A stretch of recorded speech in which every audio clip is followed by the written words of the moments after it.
J'accuse Macron, son gouvernement et tous les pseudo-experts.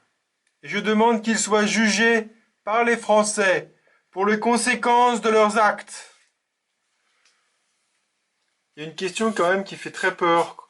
Quand à Salomon, la personne qui représente vraiment la remontée des informations en France pour tout ce qui concerne le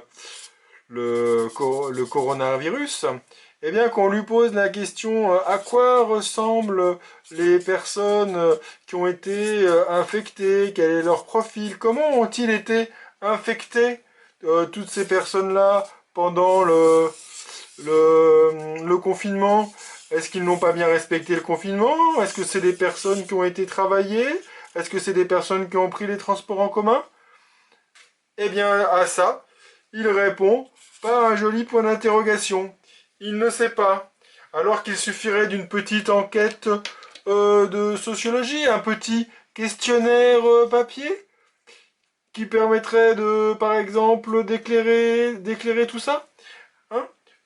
Ça me semble pas très compliqué de faire une petite application sur un téléphone portable, par exemple, pour que les gens puissent expliquer leur trajet, comment ils se sont comportés, pour pouvoir mieux identifier comment les gens sont contaminés. Ça me semble quand même très facile à faire. Eh ben non, ils le savent pas. Une question de RMC. Après un mois de confinement, quel est le profil type des nouveaux malades?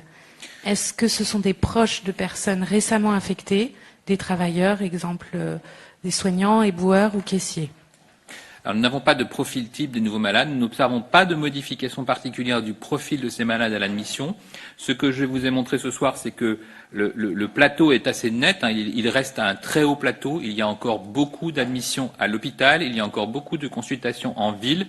Cette épidémie reste dynamique, et elle reste dynamique parce que nous avons encore des contacts dans notre vie du quotidien, et donc ça concerne des personnes qui ne sont pas soumises au confinement et qui potentiellement se contaminent lors des contacts, mais ça concerne aussi des personnes qui sont soumises au confinement, et c'est pour ça que, quel que soit votre mode de vie, quel que soit votre statut par rapport au confinement, nous insistons et nous continuerons d'insister dans les prochaines semaines sur l'importance des mesures barrières, sur l'importance de la distanciation physique, qui n'est pas aussi naturelle que ça, de rester vraiment à distance les uns des autres, et puis de la distanciation sociale.